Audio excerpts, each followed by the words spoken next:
But today I want to talk to you about what we do, which is thinking about the blur between the physical and virtual. So to do that, I should talk just briefly about the Rockwell Group. So we're a part of a 25-year-old architecture and design firm led by David Rockwell. And some of the projects we work in a very interdisciplinary manner. We do things like big events like the Academy Awards in 2009 and 2010. We worked on the first W hotel brand, and actually just on the latest W that opened in Paris. We wrote a book about spectacle, which was a really interesting project because it sort of helped us think about what are those huge scale human experiences that people love. In San Francisco, we've done a few projects. A recent one, we just opened the Walt Disney Family Museum in the Presidio. It was a really fun project. And then the Imagination Playground, which is sort of some ideas about free play and thinking about education and shaping the future. So I have a very simple question. Where are you right now? I think that many of you would say, okay, I'm in this theater. But when I look out, I see, I think you're on Twitter. I think that's where you are. And I see your computer, I see your phones, and I'm not here to say, to sort of force you into one or the other. In fact, what I'm really interested in is that you're in both right now, right? You're both here, but you're also thinking about your digital self. So let's talk about what excites us about the physical world and the virtual world. And so when we talk about physical spaces, these are the spaces we think of, and we see all of these being transformed. You know, in our work, we love the physical world. The physical world engages all of your senses. You know, you taste in the physical world, you have touch, you have scent, and all of those things, great architects think about how all those things come together and are sort of choreographed into the experience. One of the interesting parts of the physical world for us, and what we think it's good at, is crafting kind of preciousness or unique experiences. You know, we like to make places that are not like any other place in the world. So when you go there, and I'm sure if you think about your favorite places, many of them are very, very unique. And one thing we always joke about is that if you talk to someone who is an architect, they're like, I don't like that digital stuff because I like people being social in social spaces. And if you talk to people in digital, they say, I don't like the physical world because I like social networks. And we think, you know, it's not about either or, it's about both and. And so right now, some of you are probably either actively or sort of passively interacting with many of these social services. And one thing we love about technology is that the cost of duplication in technology is so cheap compared to the physical world.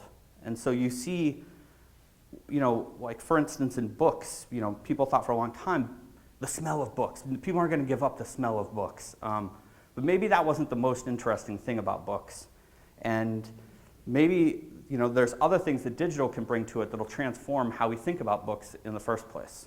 So to sum it up, our group thinks about choreographing environments. And we love both the physical and virtual world. And in particular, we like this idea of what is the interaction between the people in a space, the environment that we're in, the objects in the space, and the stories that people are trying to tell with it. So some examples.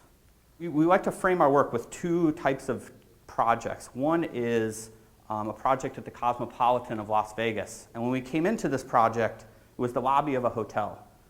And there were these giant concrete columns that pretty much ruined your first experience in this space. Made it feel very closed in. It was also just kind of intimidating.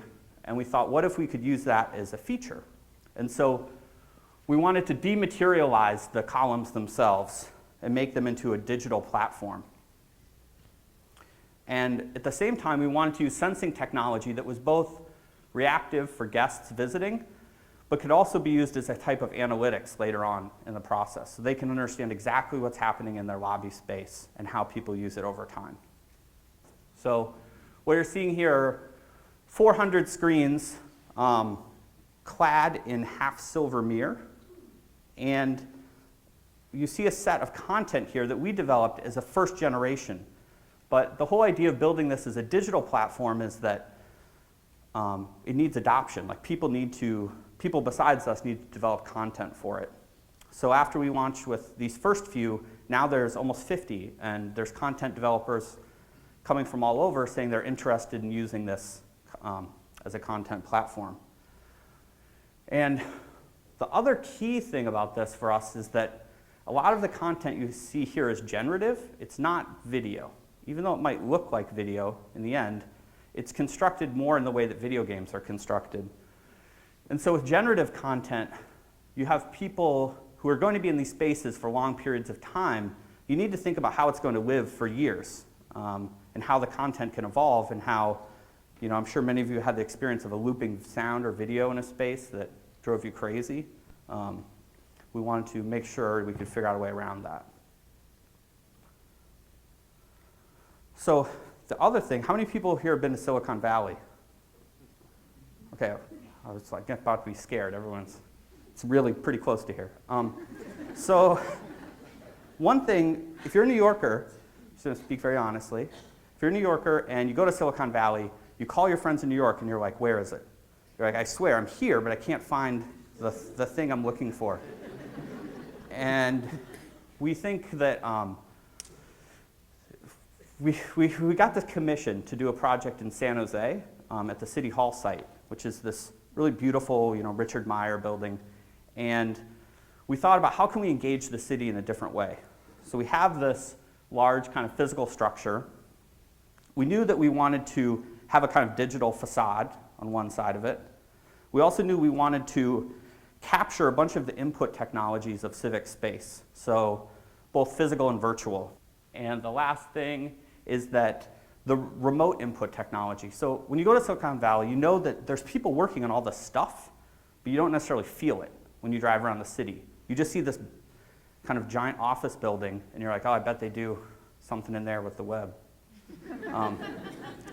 It's kind of not the best first experience. So the project, what we did is we hooked up a bunch of physical interactives at the plaza. So you could go down during the day or early evening and interact. So there was megaphones hooked up and hopscotch and park benches and street lights and bird feeders, and we hooked up sensing to all of these different things.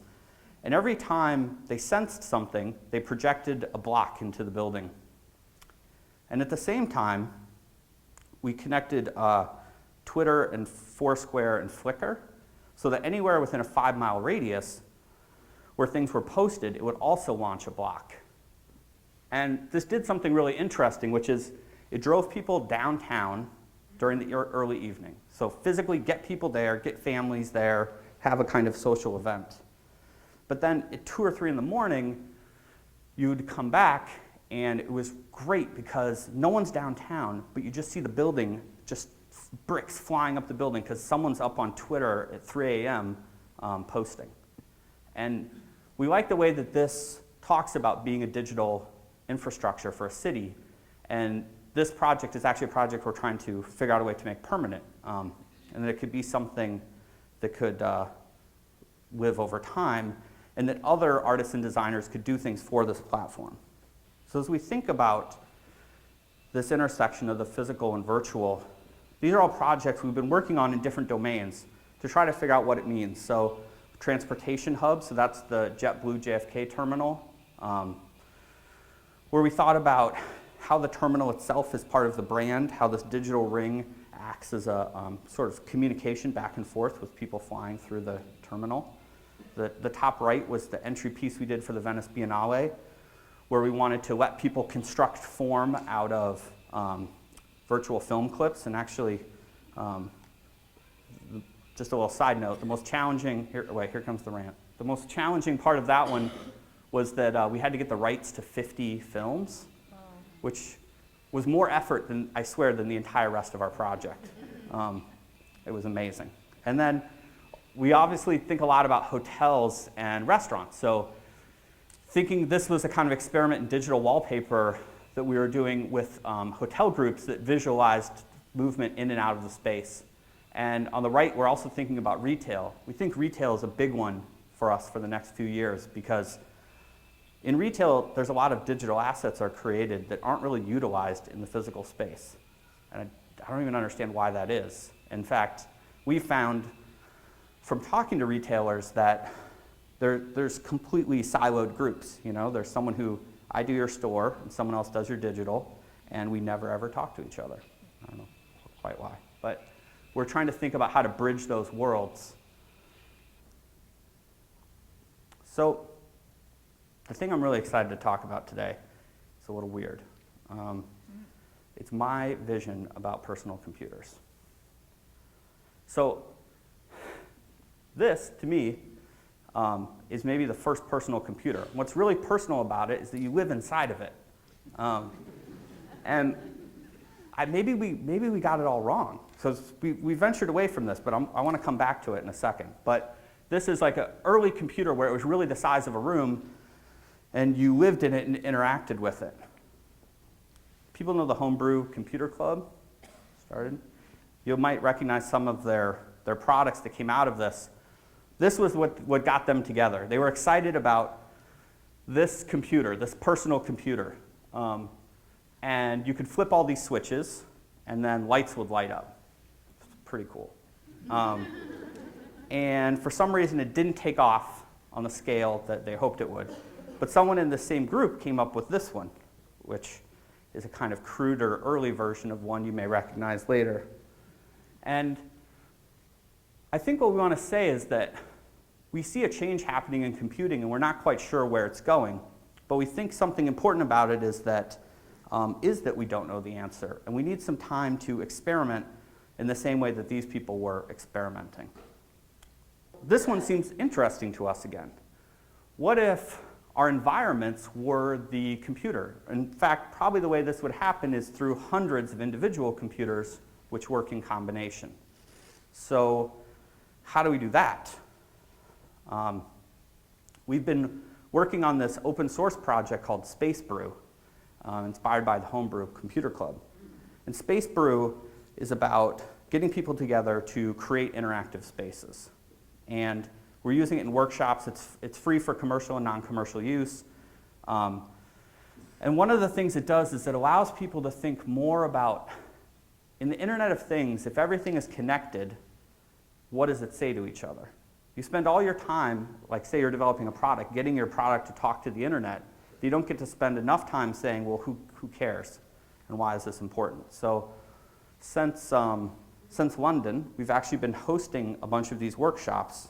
I'm going to show a little video about the wacky stuff people have made.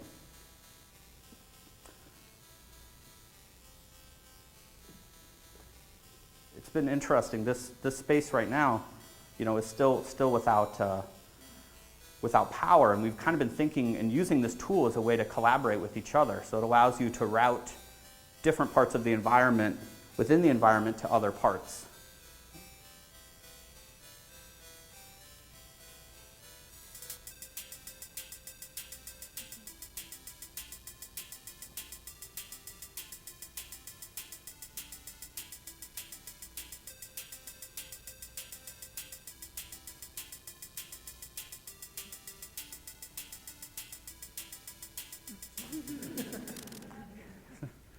So that's Space Brew, and I encourage you to check it out. Actually, if you go to, you can sign up to beta test, and we're looking for people to work with who are interested in how environments could be different in the future and how we could work together to think about ways in which that might happen.